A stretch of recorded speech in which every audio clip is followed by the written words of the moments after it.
Je vous salue dans le précieux et glorieux nom du Seigneur Jésus-Christ. Nous sommes dans notre belle et merveilleuse émission, La grâce à la carte. Je suis très content déjà des réactions de plusieurs d'entre vous et cela nous encourage énormément de soutien des hommes et des femmes en Côte d'Ivoire, en Asie, partout dans le monde qui nous suivent depuis que nous avons commencé cette nouvelle émission, La grâce à la carte. Que Dieu vous bénisse et vraiment, nous nous sentons aimés, encouragés, soutenus de continuer à porter cet évangile de la bonne nouvelle de l'œuvre parfaite, complète, totale, achevée du Christ. Aujourd'hui, mes bien-aimés, j'aimerais bien vous parler de la grâce, encore une fois de plus. Et sous mes yeux, j'ai un passage extraordinaire du livre de Saint Jean, l'évangile de Jean, chapitre 1er, qui nous parle, n'est-ce pas, de la venue du Christ. Et au partir de ces versets, nous allons comprendre qu'est-ce qui a distingué Jésus-Christ, à part que sa naissance, l'incarnation, qui est un grand miracle. Dieu s'est fait homme, qui est bien décrit dans cet évangile, l'évangile de Jean. Il est dit, et la parole a été faite chair. Cette parole qui a été depuis le commencement avec Dieu, cette parole s'est faite chair, l'incarnation. Bien aimé, l'incarnation, c'est l'un des éléments de fondement de notre foi. Aujourd'hui, beaucoup de gens, quand ils disent « je crois », mais quel est le contenu de notre croyance? Mais parmi les éléments qui contiennent notre croyance, il y a l'incarnation. Dieu s'est fait homme. Dieu se substitue. Dieu s'est identifié en nous. Quelle expression de l'amour! Dieu s'est fait homme. Malheureusement, l'Église en parle simplement pendant les festivités de Noël et après, nous sommes dans d'autres choses. Mais l'un des piliers, le fondement de la constitution de notre foi, quand un chrétien dit « je crois », c'est aussi l'incarnation. Parce que si Christ ne s'est pas incarné, il n'allait pas mourir à la croix. Il n'y a pas le sang, il n'y a pas la résurrection, il n'y a pas l'intercession à la droite du Père. Et là, la Bible dit que la parole s'est faite chair. Elle a habité parmi nous. Cela veut dire que c'était quelque chose de concret, de matériel, de vrai qu'on pouvait voir. Et quand, n'est-ce pas, Jésus était ici sur terre, il se promenait dans différentes routes de Jérusalem, Capernaum, Béthanie et partout ailleurs. La Bible mentionne quelque chose. Qu'est-ce qui marchait sur ces avenues, sur ces rues-là?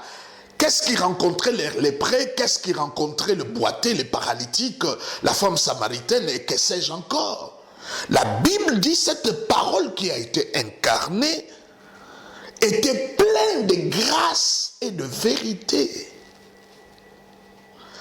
Ça veut dire quand Jésus marchait avec ses deux pieds, c'est la grâce et la vérité qui étaient en train de marcher. Quand Jésus étendait ses mains pour guérir le malade, c'était les mains de la grâce et de la vérité qui s'étendaient pour guérir le malade. C'est la grâce et la vérité qui s'est déplacée. Donc la première description qu'on nous donne de l'incarnation de Christ, on ne parle pas d'autre chose. On mentionne que ce Christ-là, cet homme, Jésus, c'est Dieu qui s'est incarné, qui s'est fait homme pour devenir notre substitut, prendre notre place. Il avait la plénitude de la grâce et de la vérité. Et la Bible dit que plein plein de grâce et de vérité, et nous avons contemplé sa gloire. On ne peut pas parler de la gloire sans la grâce et la vérité. Il était tellement plein de la grâce et de la vérité.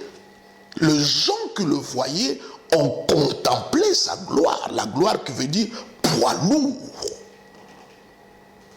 Bien-aimé, sur le plan politique, sur le plan religieux, quand Jésus-Christ est venu ici sur la terre, tout était hostile pour lui.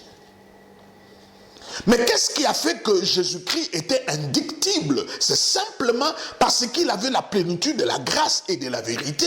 Même la religion ne pouvait rien faire contre lui. Il y avait des pharisiens, il y avait des sadducéens, il y avait des souverains sacrificateurs, il y avait l'Empire romain. Sur tous les plans, tout était hostile. Mais le fait qu'il était rempli de grâce et de vérité, rien ne pouvait le bousculer et rien ne pouvait l'influencer. Aucun pharisien, aucune religion ne pouvait l'influencer, même devant de grands défis. Je me rappelle une fois, le Seigneur Jésus-Christ était en train de dire que lui et le Père, ils sont un. Et ces religieux ont pris des pierres pour les lapider. Jésus-Christ a traversé au milieu d'eux, sans panique, sans peur. Rappelez-vous quand il était dans la barque et il était en train de dormir.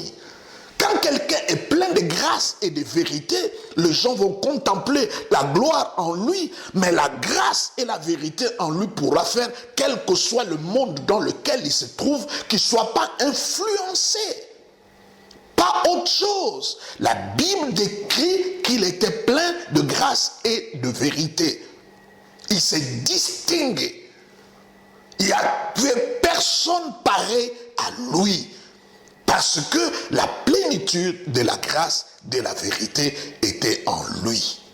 Quand Christ s'incarne, quand Dieu s'est fait homme, quand Dieu prend notre place, c'est la grâce et la vérité qui s'incarnent, qui se manifestent. Et les gens qui le voyaient pouvaient que contempler la vérité. Chers amis, telle est mon exhortation pour vous au moment que vous êtes en train de suivre la grâce à la carte. Lorsque vous allez comprendre la grâce et vous allez comprendre la vérité qui sort de la grâce, chers amis, partout où vous serez, vous allez vous distinguer, s'il vous plaît. Rien de l'extérieur ne pourra vous influencer. Même si vous êtes dans un milieu hostile, dans tout le plan politique, religieux, économique. Mais cela ne pourra jamais influencer. Parce que tel qu'il est, tel que nous sommes. Et mes bien-aimés, ce qui était vrai pour Jésus-Christ, l'est aussi vrai pour nous. C'est ainsi, je demande à Dieu le Père, au nom de Jésus-Christ, de vous enrober dans sa grâce.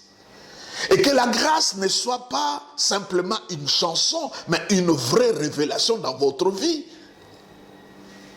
Une vraie révélation.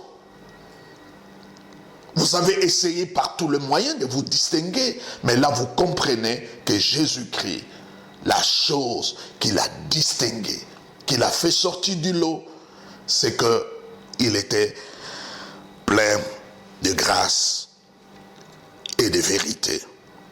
Et nous avons contemplé sa gloire, une gloire comme la gloire du Fils unique. Ce qui suit après, ce n'est que la gloire. Là où il y a la grâce, il y a la vérité, c'est la gloire qui vient après. Vous serez célébrés, vous serez honorés, simplement parce que les gens verront la grâce et la vérité de Dieu dans votre vie. Que le Seigneur, dans son amour, vous remplisse de sa grâce et de sa vérité. Au nom du Seigneur Jésus-Christ, nous allons nous voir à notre prochain numéro. Que Dieu vous bénisse, abondé et inondé dans la grâce du Seigneur. Amen.